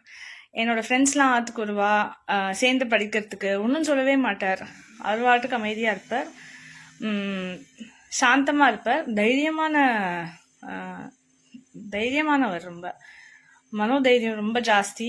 எங்க எல்லாருக்குமே அதுதான் சொல்லுவார். தைரியத்தோட இருக்கணும், துணிஞ்சு இருக்கணும், பயப்படக்கூடாது எதுக்கும் அப்படின்னு சொல்லுவார். அவர் இருந்தும் காட்டினர். 3 பொண்களை வளர்க்குறதுங்கிறது சாதாரண விஷயமே இல்லை. எல்லார்ட்டையுமே நான் அவருடைய பெரியம்மாவோ சித்தியோ அம்மாவோ எல்லார்ட்டையுமே நான் அந்த தன்மையை பார்க்குறேன். ரொம்ப மனோதைரியமும் வைராக்கியமும் ஜாஸ்தி. அது வந்து தாத்தாட்டேருந்து வந்தது தான். எங்கள் எல்லாருக்குமே அது தாத்தாட்டேருந்து வந்தது தான். பாட்டி வந்து ரொம்ப அமைதியாக எப்போவுமே தாத்தாக்கு சுமூகமாக நடந்துப்பா. சாந்தமாகவே இருப்பா. பாட்டி வந்து எதையுமே வெளிப்படுத்திக்க மாட்டா. தான் இது பண்ணேன் அது பண்ணேன்னு பிரபலப்படுத்துகிற ஒரு கேரக்டரே இல்லை. ரொம்ப ரொம்ப சாந்தம், ரொம்ப அமைதி. தாத்தாவும் பாட்டியும் ரொம்ப சுமூகமாக இருப்பா. 2 பேரும் ஒருத்தர் விட்டு கொடுத்துக்காம இருந்தா. அதெல்லாம் வழி நடத்தி காமிச்சா எங்களுக்கு, என் குழந்தைகளுக்கெல்லாம் வந்து அதெல்லாம் ஒரு நினச்சி பார்த்துட்டாலே அதுவே ஒரு தைரியம் கொடுக்கறது. அந்த காலத்தில் ஒரு வசதியும் இல்லாத சமயத்துலேயே அவளால் தைரியமாக எவ்வளோ பெரிய காரியங்கள்லாம் ஒன்றுமே இல்லைன்னு சாதித்த மாதிரி நமக்கு இப்போது எவ்வளோ விஷயங்கள் எவ்வளோ வசதிகள் இருந்தாலும் நமக்கு வந்து மனோதைரியம் ரொம்ப குறைஞ்சி போச்சு. அது வந்து ஒன்று தாத்தா பாட்டியை நான் எப்போவுமே சேவிச்சுக்கணும், எப்போவுமே சேவிச்சுப்பேன். அதை ஞாபகம் வச்சுட்டே இருப்பேன். எப்போ சேவிச்சுக்கிறேன் அதே. ஹலோ, நம்மளுடைய கொக்கரகுளம் தாத்தா அப்படின்னு சொல்லக்கூடிய ராமலிங்கா தாத்தாவுக்கு 100வது வருஷம் கொண்டாடுறோம், நம்மளே எடுத்து பண்ணுறோம் அப்படிங்கிறது ரொம்ப சந்தோஷமாக இருக்குது. நம்ம பேரன்கள் பேத்திகள்லாம் சேர்ந்து பண்ணுறோம் அப்படிங்கிறது ரொம்ப சந்தோஷமாக இருக்குது. இது ஒரு செலிப்ரேஷன் மூமெண்ட் அப்படின்னு நான் நினைக்கிறேன். கொக்கரகுளம் தாத்தா அப்படிங்கிற கேரக்டர்னு சொல்லக்கூடாது. எப்படின்னாக்கா வந்து எல்லாருக்குமே வந்து பொதுவாகவே பசங்களுக்கு வந்து அப்பா வழி தாத்தா பாட்டியை காட்டிலும் அம்மா வழி தாத்தா பாட்டியை ரொம்ப பிடிச்சிருக்கும். அப்படி தான் வந்து கொக்கரகுளம் தாத்தா பாட்டி, கொக்கரகுளம் ஊர் எனக்கு வீரராவனுக்கு. அக்கேஷனலாக நம்ம பார்க்குறவாளை வந்து எப்போதுமே நம்ம ஹீரோ ஹீரோயின் அப்படின்னு நினைப்போம். அக்கேஷனலாக பார்க்குறவாளை நம்ம வந்து எப்போதுமே ஹீரோ ஹீரோயின் அப்படின்னு நினைப்போம். பை கேரக்டர் வந்து தாத்தா வந்து ஹீரோ தான். நான் நிறைய வந்து தாத்தா கூட ட்ராவல் பண்ணியிருக்கேன். Various moments. பேரன் பேத்தினா வந்து எப்போதுமே வந்து ஆனுவல் லீவுக்கு போவாள் அம்மா வழி தாத்தா பாட்டியாத்துக்கு. நான் நிறைய ஆனுவல் லீவுக்கு வந்து தாத்தா பாட்டியாத்துக்கு போனேன் அப்படின்னு சொல்கிறதோட ஒரு 5 வருஷம் தான் நான் போயிருந்தேன் எனக்கு தெரிஞ்சு. அதுக்கப்புறம் தாத்தா வந்து நம்ம கூட இருக்கிறாப்புல வந்துருக்கு. 5 ஆனுவல் லீவுக்கு போனேங்கிறத காட்டிலும் வந்து இன்டர்வியூனிங்காக எனக்கு வந்து சில சந்தர்ப்பங்கள் வந்து கொக்கரகுளத்துக்கு விசிட் பண்ணுற மாதிரி கிடச்சிது. அது பாலாஜி நாக்கு, ஸ்ரீராமனாக்கு, இல்லைனா வந்து ஹேமாக்கோ கோவிந்தனுக்கோ கிடச்சதா அப்படிங்கிறது எனக்கு தெரியல. எனக்கு பர்சனலாக அந்த மாதிரி வந்து சில அக்கேஷன்ஸ் கிடச்சிது. அந்த எல்லா அக்கேஷன்ஸுமே நான் வந்து தாத்தா கூட வந்து ட்ராவல் பண்ணுற மாதிரி இருந்தது. அப்படி நான் வந்து ட்ராவல் பண்ணதெல்லாம் பார்த்தீங்கன்னாக்கா தாத்தா வேரியஸ் சுச்சுவேஷன்ஸ் ஹேண்டில் பண்ணான். இப்போ மே மாதம்னா மே மாதம் வந்து ஒரே மாதிரி, எல்லா மே மாதம் ஒரே மாதிரி இருக்கும். அவர் சித்ரா பௌர்ணமி அப்படி இப்படின்னு இருக்கும் அவருடைய ஒர்க் நேச்சரில். ஐப்பசி மாதம் நம்ம பார்த்துருக்க மாட்டோம். நான் எல்லா மே மாதமும் மட்டும் தாத்தா கூட ட்ராவல் பண்ணியிருந்தேன்னாக்கா ஐப்பசி மாதமும் நான் பார்த்துருக்கேன், எனக்கு அப்படி கிடச்சிது. ஜனவரி மாதமும் நான் பார்த்துருக்கேன், அந்த மாதிரி கிடச்சிது. எப்படின்னாக்கா இந்த சித்ரா பௌர்ணமி ஏற்பாடு அப்படிங்கிறது ரொம்ப பெரிய டாஸ்க்கு. ஒவ்வொருத்தர்கிட்ட ஒரு மாதிரி பேசணும், எல்லார்ட்டையும் வேலையை வாங்கணும், வேலைக்கார ஆள்கிட்ட அதட்டி பேசணும், பணம் கொடுக்குற ஆள்கிட்ட வந்து தன்மையாக பேசணும். இந்த ரோல்ஸ் வந்து தாத்தா ரொம்ப நல்லா ப்ளே பண்ணுவா. ஐப்பசி மாதம் போனோம், இல்லை ஒரு புரட்டாசி மாதம் போயிருந்தோம் அப்படின்னாக்கா வந்து வயக்காட்டுக்கு போவாள் நார்மலாக. அதுக்கும் நான் ட்ராவல் பண்ணியிருக்கேன் தாத்தா கூட. அந்த களக்காட்டுக்கெலாம் போயிருக்கேன் நான், எனக்கு ரொம்ப வேகா ஞாபகம் இருக்குது. அந்த வயக்காட்டில் வேலை செய்கிறவன்ட்ட ஒரு மாதிரி பேசுவாள். வேலை செய்கிறவன்லாம் வந்து வயசானவன் இருப்பான், ரொம்ப சின்னவன் இருப்பான். சின்னவன்ட்டு ஒரு மாதிரி பேசுவா, வயசானவன்ட்டு ஒரு மாதிரி பேசுவாள். சின்னவன்ட்டு அதட்டி பேசுவாள். வயசானவன்ட்டு நார்மலாக பேசினாலே சாமி நான் கொண்டு கொடுத்துட்றேன் அப்படிமா. இது சித்ரா பௌர்ணமிக்கு பார்த்தீங்கன்னா இந்த தசாவதாரம்லாம் சாத்த உண்டு. அதை வந்து பக்கத்து கோவிலில் போய் வாங்கிட்டு வரணும். அந்த அர்ச்சகத்தை ஒரு மாதிரி பேசுவார். வாங்கிட்டு வரதுக்கு தோல் போடுறதுக்கு வந்து சீவாதக்காரன் வருவான், அவங்ககிட்ட வேறு மாதிரி பேசுவார். அவங்ககிட்ட வந்து கொஞ்சம் லோக்கல் லாங்குவேஜில் பேசி நீ தூக்குறியா நான் தூக்கட்டுமா அப்படிங்கப்பார். அவன் இல்லை சாமி நான் பண்ணுறேன் அப்படிமா. இந்த மாதிரி நான் நிறைய விஷயங்கள் வந்து தாத்தாவை பார்த்துருக்கேன். நிறைய விஷயங்கள் தாத்தா நான் வந்து அட்மையர் பண்ணுவேன். ஏன்னா அவர் ரோலை வந்து கரெக்டாக ப்ளே பண்ணுவார். எங்கேயுமே அப்செட் ஆக மாட்டார். நான் அப்சர்வ் பண்ண வரைக்கும் தாத்தா எங்கேயுமே அப்செட் ஆகி பார்த்ததே கிடையாது. ஐப்பசி மாதம் ஊந்தூர் சொத்துக்கு இது வந்து மழை காலம், பூ வராது, எல்லா நாளும் வந்து மாலை வராது. சாத்திட்டு இவர் கிளம்பி போய் நான் பார்த்துருக்கேன். டவுனுக்கு மாலை வாங்கிறதுக்கு நான் போய் பார்த்துருக்கேன். அப்செட் ஆகுது அப்படிங்கிற பழக்கமே அவர்கிட்ட கிடையவே கிடையாது. ஒரு டேரிங் நேச்சர் இருக்கும் போதும். அவர் சிம்பிள்சிட்டி, அவருடைய டேரிங் நேச்சர், அவருடைய டிசிப்ளின், இதெல்லாம் பார்த்து நான் அவரை ரொம்ப அட்மையர் பண்ணுவேன். அவருடைய டிசிப்ளின் அப்படிங்கிறத வந்து கொஞ்சம் அண்டர்லைன் பண்ணி சொல்லணும் அப்படின்னு நினைக்கிறேன். அவர் பார்த்து இந்த கிருஷ்ணன் கோவில் கார்த்தால வந்து தன்னுடைய சதனுஷ்டானங்களை பார்க்கணும். 5:30 மணிக்கு வந்து தாண்டி ஒரு நாள் படுத்து தூங்கினது கிடையாது, ஆற்றுல இருந்தது கிடையாது. 5:30 மணிக்கு கிளம்பி ஆத்தங்கரைக்கு போயிடுவார். 5:30 மணிக்கு ஆத்தங்கரைக்கு போயிடுவார். அவர் 5:30க்கு போகலை, அந்த கிருஷ்ணன் கோவில் திறக்கலைன்னா அவர் கேட்கறதுக்கு ஆள் கிடையாது. செல்ஃப் டிசிப்ளின், பெருமாள் காத்துருக்கார் அப்படின்னு கிளம்பி போவார். அதே மாதிரி ஒரு நேச்சர் கால்னா கூட ஆத்தங்கரைக்கு போய் தான் அப்படின்னு 100 டிகிரி வந்து திருமலை கோவில் டாக்டர் பார்த்துட்டு வந்து படுத்துட்டு இருப்பார். காத்தால 5 மணிக்கு கிளம்பி போயிடுவார். இதெல்லாம் ஒரு டிசிப்ளின். இந்த மாதிரி நிறைய விஷயங்கள் வந்து நான் தாத்தா எக்ஸாம்பிளாக எடுத்துப்பேன். நான் டிபெண்டன்சி வச்சுக்கூடாது அப்படிங்கிற மாதிரி யோசிப்பார். தன்னுடைய காரியங்கள் பார்க்கறதுக்கு புறத்தையார் நம்ப வேண்டாம் அப்படின்னு வச்சுருப்பேன். அதெல்லாம் நான் ரொம்ப தாத்தா நினச்சி பார்த்துப்பேன். நிறைய விஷயங்களை நித்தியம் ஒரு நினச்சி பார்த்துப்பேன் வந்து தாத்தாவை. இந்த வீடியோக்காக சொல்லலை. ஹலோ, எனக்கு வந்து ராமன் தாத்தா அப்படிங்கிறத விட வந்து கொக்கரவளம் தாத்தா அப்படின்னா வந்து நிறைய வந்து கொக்கரவளம் பேசும்போதே வந்து கொக்கரவளம் தாத்தா அப்படின்னு சொல்லி தான் மென்ஷன் பண்ணி வந்து சொல்லாது. குட்டியாக வந்து குட்டி ஏதாவது வந்து அம்மா வந்து ஏதாவது சொல்லியிருக்காங்க, தாத்தா எனக்கு இது சொல்லி கொடுத்துருக்கா. நான் எனக்கு வந்து ஞாபகம் இருந்தது, நான் எல்கேஜி யூகேஜியில் இருந்தால் இங்கே வந்துட்டு தாத்தா எனக்கு ஊருக்கு போய் வந்து கொக்கர காலத்தில் போய் எனக்கு அவ்வளோ நிறைய வந்து தாத்தாவோட இது பண்ணதுலாம் வந்து அவ்வளோ நிறைய ஞாபகம்லாம் இல்லை. எங்கேயும் வெளியிலலாம் போகும்போது தாத்தா தோல் மேலே உட்காந்து போனது எனக்கு ஞாபகம் இருக்குது. அப்புறம் வந்து வெளியிலலாம் கூட்டிகிட்டு போனாக்கா வந்து இதெல்லாம் வந்து என்னென்ன திங்ஸ் இருக்கோ இதுக்கெல்லாம் வந்து இன்னும் அதுக்கெலாம் கிடையாது அப்படின்னு சொல்லாமல் வந்து எனக்கு இது வேணும் அப்படின்னு சொல்லி இது பண்ணாக்கா சாப்பிட்றதுக்குலாம் வந்து தாத்தாலாம் வாங்கி கொடுத்துருக்கா. எனக்கு அதெல்லாம் வந்து ஞாபகம் இருக்குது. அதுக்கப்புறம் இங்கே வந்துட்டோம். நான் எல்கேஜி படிக்கும்போது தாத்தாவை இங்கே கூட்டின்னு வந்தாச்சு, ட்ரிப்ளிகேன் கூட்டின்னு வந்தாச்சு. எல்கேஜி படிக்கும்போது தாத்தாவை ட்ரிப்ளிகேன் கூட்டின்னு வந்தாச்சு. நான் எனக்கு வந்து சின்ன வயசில் எனக்கு எக்ஸாம் நடந்தது. இது இன்றைக்கி ஏதோ எங்கள் அம்மா சொல்லியிருக்கா போல இருக்கு, எக்ஸாம் வந்து இன்றைக்கி இருக்குது குழந்தைக்கு அதை எழுத போயிருக்கு அப்படின்னு சொல்லிட்டு நான் ஏதோ முடிச்சுட்டு நான் வந்து தாத்தா பார்க்கறதுக்கு வந்து பெரியமாத்துக்கு போயிருந்திருக்கேன். போய் பரீட்சையெல்லாம் எழுதியாடி அப்படின்னு சொல்லி வந்து தாத்தா கேட்டேன். பரீட்சைங்கிறது எக்ஸாம்ங்கிறது எனக்கு தெரியாது, பரீட்சைன்னா எக்ஸாம் தெரியாது. தாத்தா போய் பரீட்சை இல்லை தாத்தா எக்ஸாம் அப்படின்னு சொல்லி வந்து சொன்னேன். ஸோ சின்ன விஷயத்த கூட வந்து தாத்தா ஓகே நம்மளை வந்து மறுதளிச்சு பேசுறது அப்படின்னு நம்ம ஓகே எக்ஸாம் சொல்லணுமா, பரீட்சைக்கு எக்ஸாம்னு பேரா, யார்கிட்டக்க என்ன இது விஷயம்லாம் வந்து புதுசாக ஏதாவது சொன்னானாக்கா ஓகே அக்செப்ட் பண்ணிட்டு அதை வந்து கற்றுக்கணும் அப்படின்னு சொல்லிட்டு வந்து தாத்தா வந்து இது பண்ணிட்டா. ஓகே இது வந்து என்ன இது இப்படி சொல்கிறது அப்படின்னு சொல்லி சட்டுன்னு வந்து மூஞ்சி சுணுக்கிறது அப்படிலாம் இல்லாமல் ஓகே புதுசாக ஒரு விஷயம் வருதுனாக்கா அது கற்றுக்கணும் அப்படின்னு சொல்லி தாத்தா அக்செப்ட் பண்ணிட்டு கற்றுண்டா.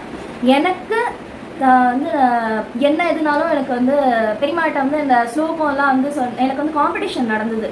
என்னோட 3rd ஸ்டாண்டர்ட் போது காம்படிஷன் நடக்கிறச்சே வந்து லக்ஷ்மி அஷ்டகமும் எனக்கு வந்து 3rd ஸ்டாண்டர்டில் வந்து காம்படிஷன் இருந்தது. லக்ஷ்மி அஷ்டகமும் அப்புறம் வந்து யாரை பற்றியாவது வந்து டாபிக் எடுத்து வந்து எஸ்ஏ வந்து ரெசிடேஷன் மாதிரி வந்து சொல்லணும்ட்டு. ஸோ அப்போ வந்து அம்மா வந்து ரெடி பண்ணி கொடுத்துருந்தா அப்துல் கலாம் பற்றி. அண்ட் தென் வந்து லக்ஷ்மி அஷ்டகமும் சொல்லணும். அம்மா கிட்டக்க ஆஸ் யூஷுவல் நம்மளாம் விளையாடினே வந்து ஒழுங்காக சொல்ல மாட்டோம் இல்லையா, அதனால் வந்து பெரியமா கிட்டக்க அனுப்பிச்சிருந்தா பெரியமா கிட்ட போய் சொல்லட்டும் அப்படின்ட்டு. ஆனால் வந்து நான் ஒவ்வொரு வாட்டியும் வந்து இது பண்ணி ஸ்லோகம் வந்து கற்றுக்கும் போதும் தாத்தா வந்து பின்னாடி வந்து உட்காந்துருப்பா. இது வந்து என்ன சொல்கிறது, எது கரெக்டாக சொல்லுறதா அப்படின்னு சொல்லிட்டு ஃபுல் ஸ்லோகமும் கற்று முடிச்சதுக்கப்புறம் வந்து திரும்பி உருப்போடுவோம் இல்லையா அந்த மாதிரி எப்படி சொல்லும் போதும் தாத்தா வந்து உட்காந்துருப்பா. அதே மாதிரி வந்து அப்துல் கலாம் பற்றின ஸ்பீச்சும் வந்து பெரியமா வந்து அதுதான் வந்து இப்படி இந்த மாடுலேஷனில் சொல்லணும் அப்படின்னு சொல்லி கொடுக்கும்போது அதை வந்து பின்னாடி உட்காந்து இதெல்லாம் கேட்டேன். அப்போ நான் வந்து ரொம்ப விளையாட்டான குட்டி தான். அம்மா கிட்டலாம் வந்து அவ்வளோ அதெல்லாம் உட்காந்துலாம் இருக்கல, கொஞ்சம் பயமாக இருக்கணுங்கிறதுக்காக பெரியமாட்ட கொடுத்தேன்னா பெரியமா கிட்டையும் விளையாடி தான் வந்து கற்றுனேன் நான். அதில் வந்து எனக்கு ஃபர்ஸ்ட் ப்ரைஸ் கிடச்சிது. நான் அதை வந்து அம்மா வந்து தாத்தாட்ட போய் சொல்லுன்னு சொன்னால் தாத்தாட்ட தான் போய் சொன்னேன். அதுக்கப்புறமா வந்து நான் 5th ஸ்டாண்டர்ட் 4th 5th படிக்கும்போது வந்து இங்கே வந்து அனுமார் கோவில் இருக்குது, குளத்தங்கரை ஆஞ்சநேயர் கோவிலில். அங்கே வந்து சஹஸ்ரநாமம் வந்து சொல்வாள். ஸோ வந்து எனக்கு சஹஸ்ரநாமம் வந்து அப்பா கூட போகும்போது அங்கே இது பண்ணாச்சு, அங்கே சஹஸ்ரநாமம் சொல்லியிருக்கா தாத்தா அப்படின்னு சொல்லிச்சு. தாத்தா சரி ஓகே எனக்கு அது வந்து நீ கற்றுக்கொடு அப்படின்னு சொல்லி நான் வந்து தாத்தாட்ட கேட்டேன். தாத்தா தான் வந்து எனக்கு சஹஸ்ரநாமமே எனக்கு சொல்லி கொடுத்ததே ஃபுல்லும். அதுக்கப்புறம் நான் வந்து அஹோபிலம் ஸ்கூலுக்கு 6th ஸ்டாண்டர்ட் வந்து படிக்கிறதுக்கு போனேன். அங்கே வந்து அங்கே வந்து தாத்தா எனக்கு வந்து பிரபந்தம்லாம் வந்து சொல்லித்தரா, குரு பரம்பரையெல்லாம் சொல்லித்தரா அப்படின்னு சொல்லிட்டு வந்து குரு பரம்பரையை வந்து என்னென்ன பேரெல்லாம் வந்து தாத்தா கிட்டக்க அதெல்லாம் சொல்லி காமிச்சோடனே வந்து அப்ரிஷியேட்டட் மீ. எனக்கு வந்து ரொம்ப நல்லா சொல்கிறேன் நீ அப்படின்னு சொல்லிட்டு அங்கே எப்படி வந்து அந்த கற்றுன ஸ்லாங்கில் வந்து நான் தப்பாக கூட வந்து சொல்லியிருக்கலாம். அதுக்கப்புறம் அது வந்து கரெக்டாக நான் ஆர்டரில் வந்து 72 வாலியும் வந்து சிம்மாசனாதிபதிகளையும் சொன்னேன். ஆனால் வந்து சொல்லும்போது தப்பாக சொன்னேன் அப்படின்னு சொல்லி சொல்லாமல் ஓகே யூ செட் கரெக்ட் அப்படின்னு சொல்லி வந்து அப்ரிஷியேட் பண்ணேன். ஸோ வந்து சின்ன மைன்யூட்டான விஷயங்களுமே ஃபஸ்ட்டு நம்ம வந்து சொல்லச்சே வந்து தப்பாக சொன்னாலும் முழுக்க கேட்டுன்ட்டு அதுக்கப்புறமா இது இந்த கரெக்ஷன்லாம் இருக்குது கொஞ்சம் மாற்றிக்கோ அப்படின்னு சொல்லி வந்து அதுக்கப்புறமா நமக்கே தெரியாமல் நம்மளே அக்செப்ட் பண்ணுற மாதிரி வந்து இருப்பாள். தாத்தா வந்து ஜென்ரேஷன் பெரியவாள்லாம் இருந்தானாக்கா இப்போ உள்ளதெல்லாம் வந்து என்ன இது இப்படி இருக்குது இந்த பழத்த குழந்தைகள் அப்படிலாம் வந்து சொல்லாமல் எல்லா ஜென்ரேஷனுமே வந்து அக்செப்ட் பண்ணுவான். ஏன்னா டிவிலாம் வந்து பார்த்துட்டு இருக்கும்போது வந்து தாத்தாலாம் உட்காந்துருந்தானாக்கா தாத்தா வேறு சேனல் மாற்றணுமா, நான் பாட்டு பார்க்கட்டுமான்னு சொன்னால் நீ பாரு, நீ மாட்டுக்கு பாரு, நான் பின்னாடி உட்காந்து நானும் பார்த்துட்டுருக்கேன் அப்படின்லாம் வந்து சொல்லுவாள். தவிர மாற்று இந்த இதெல்லாம் அந்த டான்ஸ் எல்லாம் வந்து ஆடுறதெல்லாம் பார்க்கக்கூடாது அப்படின்லாம் வந்து எனக்கு சொன்னதே இல்லை தாத்தாலாம். ஸோ வந்து எந்த விதமான ஜென்ரேஷன் இப்போ வந்து ஹரிணி, அச்சுதன், தீப்தா எல்லாமுமே இருக்கா எனக்கு அடுத்த ஜென்ரேஷன். அவ கூடவும் தாத்தா இருந்தாலும் வந்து அந்த ஜென்ரேஷனோடையும் ஒத்துப்பவாளே தவிர வந்து குறைன்னு சொல்லி யாருக்குமே எதுவுமே சொல்லவே மாட்டான் தாத்தா. நான் அச்சுதன். கொள்ளு தாத்தாவை நான் நேரில் பார்த்ததில்ல, அப்பா சொல்லி தான் நான் தெரிஞ்சுட்டு இருக்கேன். கொள்ளு தாத்தாவோட ஆசீர்வாதம் எங்களோடு எப்போதும் இருக்கணும். சேவிச்சுக்கிறேன் கொள்ளு தாத்தா. சேவிச்சுக்கிறேன் கொள்ளு தாத்தா.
தலையேறிட்டு சரணாகதி பண்ண பெரிய வம்சத்தவர் அடையுடைய மாதாம வம்சத்தவர். ஆகிஞ்சன்யம் அப்படின்னாக்கா இவ வந்து பாளையத்தார்னு பேரு. இவளுக்கு நிறைய சொத்து புத்துகள்லாம் உண்டு. தன்னுடைய சொத்து புத்துகள்ல பெரும்பாலான பகுதி ரங்கராஜமா பெரும்பாலான பகுதியை வந்து மடத்து கைங்கிறதுக்குன்னு ஏற்படுத்தி வச்சு ஆழ்வார் திருவடி இல்லாமல் வேற இல்லை, அது போக்குடம் இல்லாமல் அனநியத்தம் இல்லாமல் வேற இடம் இல்லை, எங்களுக்கு அனநியத்தம் தான் எங்களுக்கு ஆழ்வார் திருவடி தான் எங்களுக்கு அப்படின்னு இருந்தவா வந்து திருவள்ளிங்க சுவாமியுடைய ராசி. அவளுக்கு பெரியவர்கள் இருந்திருக்காங்க. அதுக்கப்புறம் திருவள்ளிங்க சுந்தராஜங்க சந்தாரிங்க சொல்லலையா, ஆழ்வாரிங்க சொல்லலையா, சுந்தராஜன் 25 வயசுல பரமேஸ்வர் சுந்தராஜன் தாத்தா 5 வயசுல திருமலைங்க தாத்தா இருக்கும்போது சுந்தராஜன் கொள்ளு தாத்தா பரமேஸ்வர். அப்படியாக ஆகி சின்ன அனநியத்தம் ரெண்டும் வந்து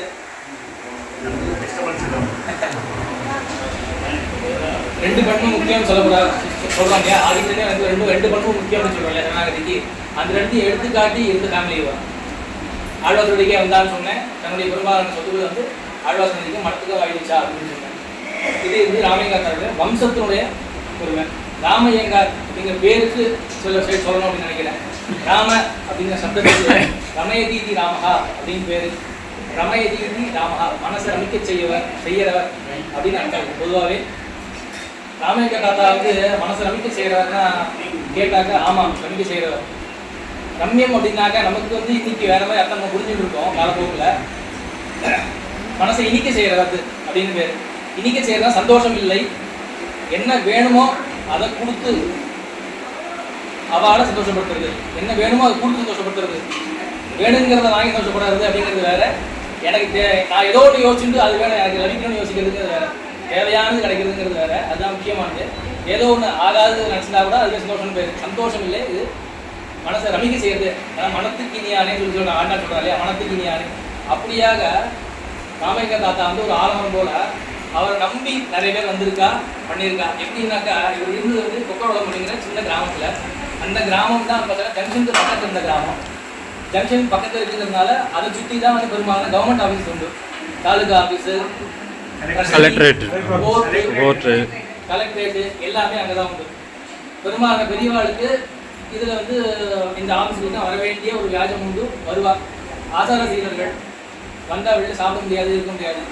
ராமலிங்கார்கிட்ட வரோம் அப்படின்னு சொல்லுவாங்க. அது ஆக வேண்டியது என்னவோ அதை கொடுத்து மகிழ்ந்தார். ரமேதி ராமஹா. அடுத்தாப்புல இவருடைய குணத்தை பற்றி சொல்லணும். இவருடைய குணம் அப்படின்னாக்கா வந்து பெருமையா சொல்றது வந்து அண்ணாட்ட பக்தி தான் சொல்லுவோம். அது வருதலுக்கே கிடையாது கிடையாது. அண்ணாட்ட இருக்கிறது பக்தி. எப்படி அப்படின்னு நான் எப்படி ஒத்து சொல்றேன் அப்படின்னாக்கா, இவருடைய அண்ணா உத்தமாசனம் எடுத்துட்டார். உத்தமாசனம் எடுத்துட்டதுக்கு அப்புறம் பட்டர்கான் சுவாமியா இருந்தார். அந்த பட்டர்கான் சுவாமிக்கு 1921 அது சரி 2021 நம்ம கொண்டாடணும். 2021 கொண்டாடும்போது கொரோனா பள்ளி கொண்டாடணும். ராமலிங்கார் இந்த சுவாமி வந்து ஐப்பசி புரட்டாதி, ஐப்பசி புரட்டாதியில நம்ம கொண்டாடுறதுக்கு அன்னைக்கு வசதி படல. அடுத்தாப்புல கார்த்திகை புரட்டாதியில கொண்டாடுறோம். அண்ணா போலயே கம்மியும் பண்றாரு. அண்ணா எப்படி பண்றோம் அதே பக்தி பாராட்டி தான் தள்ளி பண்ணிக்கிறார். அண்ணா ஸ்ரீராமன், சுந்தராஜயங்கார ஸ்ரீராமன் சொல்றேன். இவர் வந்து விராட்டியார்னு சொல்றேன். ராமலிங்கார சீதா பிராட்டின்னு சொல்றேன். ரெண்டு பேர் உத்தமாசனம் ஸ்வீகாரம் பண்ணிட்டோம்னே இவருக்கு ரொம்ப ஆர்த்தி. அடிக்கடி போக முடியல, பார்க்க முடியல, பேச முடியல. முன்னாடி பண்ணலாம் கேட்டால் அப்படி இல்லை. இருந்த போதிலும் அவருக்கு உத்தமாசனம் ஆகிட்டார். சட்டுன்னு போக முடியாது, மட்டத்துக்குள்ள போக முடியாது, செய்ய முடியாது. ஆனாக்கா எப்படி வந்து பெருமாளுக்கும் பிராட்டிக்கும் வந்து அனுமார் இருந்தாரோ பாலமா, அப்படியாக சீமாச்சொத்தான் இருந்தார். சீமாச்சொத்தான் வந்து எங்கெங்கோ கோட்டுலாம் அள வந்தார். கொக்கரோளம் கோட்டுக்கு மாறி வந்தார். கொக்கரோளம் கோட்டுக்கு மாறி வந்தார். இங்கே நம்ம மாதத்துக்கு வந்து விஷயங்களை கேட்கணும்னாலும் கேட்டு சுவாமிகிட்ட என்ன விஷயம் சொல்லணுமோ அதை சொல்லி சம்சாரத்தை ஈடுபடுத்தலை. அவர் உத்தமாசனம் தான் நினைக்குமே. வேணுங்கிறத பண்ணி கொடுத்தார். அங்கேருந்து அங்கே விஷயங்கள் பரிமாறிட்டார். வேணுங்கிற அளவுக்கு வைதிகமாகவே லௌகிகமாக இது பண்ணிக்கல. இது இவருடைய குணப்பூர்த்தி. பக்தியை தான் சொல்லுவேன் குணப்பூர்த்தின்னு. அடுத்தாவது கொக்கர குளம் அப்படிங்கிற ஊர், அது திவ்தேசமானா இல்லை, அபிமானஸ்தனமானா இல்லை. இப்படி இல்லைன்னு சொன்னால் இல்லைன்னா. ஆனால் பாகவதால் இருக்கிற இடம் வந்து திவ்தேசம் அப்படின்னு நம்ம சித்தாந்தத்தில் உண்டு, சம்பிரதாயத்தில் சொல்றது உண்டு. தம்பியோடு தாமொருவர் தன் துணைவிகாரு துணையாக மன்னாள் வெம்பியதிகாரம் விழாதான் இருதுநேவ நகர் தான் கொம்பு குதி கொண்டு துயில்பூவ மயிலாறு எழிலார் புறவிசைய நம்பி உலகின்ற நகர் நந்தி நகர் என்னுடனே. இது வந்து இந்த பாட்டை வந்து வேற உதாரணத்துக்காக எடுத்திருக்கேன். அதே 10ல் அதே திருமொழியில இன்னும் 2 பாசனம் தள்ளி மண்ணில் இதுபோல் நகரில்லை அந்த ஒரு நேரம் சொல்றார். ஆழ்வாரே சொல்றார், மண்ணில் இதுபோல் நகரில்லை இருந்ததுனால கொக்கரோளம் போல வேற இடம் கிடையாது, உத்தமமான கஷேத்திரம் அது. தம்பியோடு தாமரோட பாட்டு வரேன். தம்பியோடு தாமரோடு தன் துணைவிக்காக துணையாக பண்ணார். 1940களில் வந்து ராமலிங்கார் சுவாமிக்கும் மங்கவாட்டிக்கும் திருக்கல்யாணம் ஆச்சு. 1948 கொக்கரோளத்துக்கு வரா. இந்த கொக்கரோளம் நவநீதலட்சுமி சன்னதி பார்த்தீங்கன்னாக்க மடத்தை சேர்ந்த சன்னதியாக இருந்ததுன்னு ஒரு செவ்வி வழி செய்தி உண்டு. அது ஆத்தன்டிக்கிறதா அது எனக்கு தெரியல. இருந்தானா தன்யோசம். அதனால இவர் பாஞ்சராத்திர வித்வானான்னு கேட்டா வித்வான் நிறைய பேர் தெரியாது. அதெல்லாமும் வந்து ஒரு சில சந்தர்ப்பங்கள்ல அடிய விசாரிக்கிறாப்புல வந்தது. அது உறுதிப்பட்டினேன். அதனால இவருக்கு வந்து திருவாராகமும் தெரிஞ்சிருந்தது, அக்னிகாரியும் தெரிஞ்சிருந்தது. பாஞ்சராத்திர கிராமத்துல அந்த ஒரு தைரியத்துல 1948 இந்த கொக்கரோளம் நவநீத சன்னதியை வந்து ஒரு திருவாரூர் ஏற்றுக்கிற தைரியமா வந்தது. இப்படி வந்தவர் தன்னோட ஆத்காரி கூட வந்திருக்கார். தம்பியோடு தாமருவர்னு சொன்னேன். தம்பியோடு தாமருவர் இதுக்கு நான் வந்து ஒரு ஜஸ்டிஃபிகேஷன் கொடுக்கணும் இல்லையா.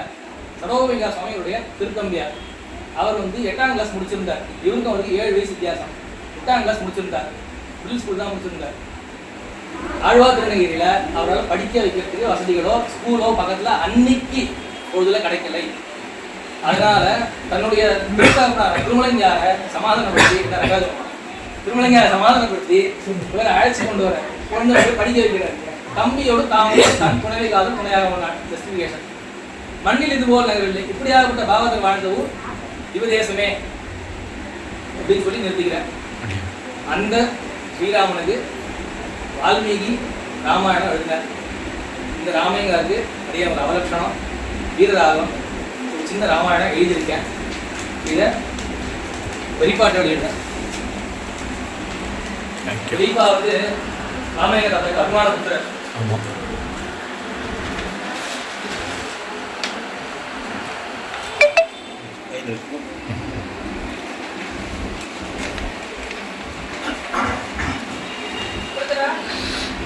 இந்த ராமலிங்கார் சுவாமி எப்போதும் ஒரு வார்த்தை சொல்லிட்டே இருப்பார், புத்தி வேலை செஞ்சுட்டே இருப்பார், புத்தி வேலை செஞ்சுட்டே இருக்கணும்.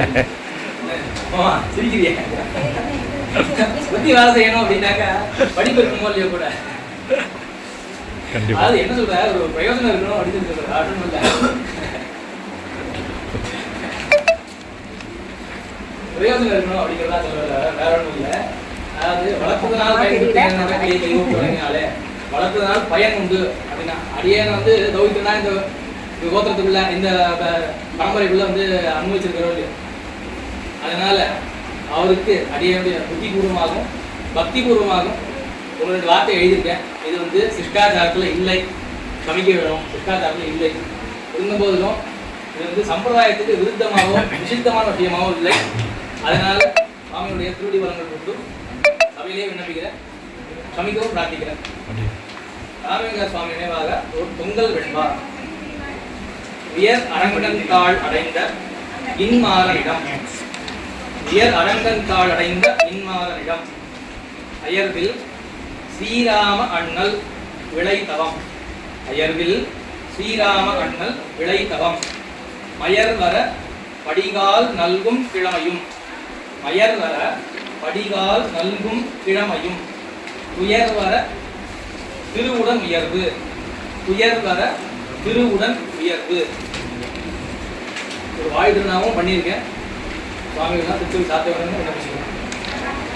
அனுதினமும் ஆழ்வாதம் அடிபணிந்தோன் வாழியே, அனுதினமும் ஆழ்வாதம் அடிபணிந்தோன் வாழியே, நூதன நந்தா விளக்கிட்ட குலத்துதித்தோன் வாழியே, நூதன நந்தா விளக்கிட்ட குலத்துதித்தோன் வாழியே. கரெக்டாது.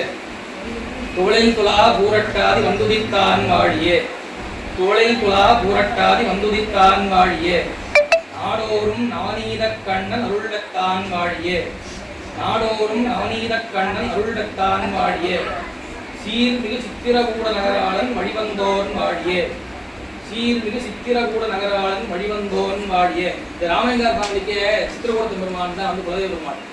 அதனால இவருக்கு ராமன் பேர், வம்சத்தில் கோவிந்தராஜுங்கிற பேரும் உண்டு.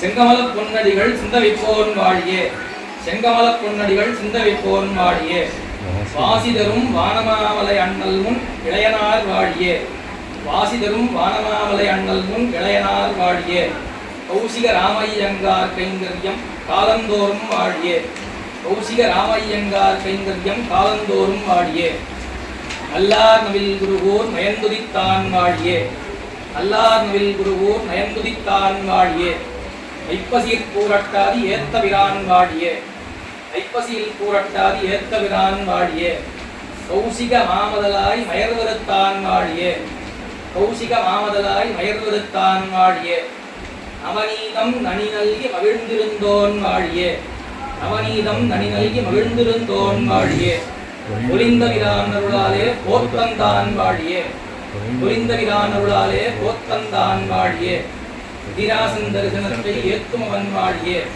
எதிராசன் தரிசனத்தை ஏத்துமவன் வாழியே, ஊத்தமுடன் நூத்தந்தாதி ஏத்துவிப்போன் வாழியே, ஊத்தமுடன் நூத்தந்தாதி ஏத்துவிப்போன் வாழியே. அடியனுக்கு மதுரையில் திருவேங்கன்னு ஒரு பெரியம்மா உண்டு. அந்த பெரியம்மா வந்து இப்போ ஃபேமிலி வரைக்கும் வந்து ஒரு சின்ன விஷயங்களை தாத்தா பற்றி ஷேர் பண்ணியிருந்தோம். அதில் சொல்லியிருந்தா அவங்க சுவாமி எப்போது ஸ்தோத்திரமோ இல்லை எந்த பிரமாணம் சொல்லிட்டே இருக்காரு. அடியன் பெருமாளும் அவர்கிட்ட வந்து ராமானுஜன் சொல்லி நான் எழுதி கொடுத்துருக்கேன். அதனால இந்த வார்த்தையை சேர்த்தேன். ஊத்தமுடன் நூத்தந்தாதி ஏத்துவிப்போன் வாழியே, போதில் வரயோகி பதம் கூடுமவன் வாழ்யே, போதில் வரயோகி பதம் கூடுமவன் வாழ்யே, ராமாதியர் தாளினைகள் என் இருதயத்தில் வாழியே, ராமாதியர் தாளினைகள் என் இருதயத்தில் வாழியே. மாறன் வளநகர் நற்சீருடன் வாழ, மாறன் வளநகர் நற்சீருடன் வாழ, மாதவன் கோல் மகிழ்வுடன் வாழ, மாதவன் கோவில் மகிழ்வுடன் வாழ. அவன் வந்து தமிழர்க்காய் அமுதன் அளித்த, அவன் வந்து தமிழர்க்காய் அமுதன் அளித்த, மறைதனை உரைக்கும் சீர், மறைதனை உரைக்கும் சீர்.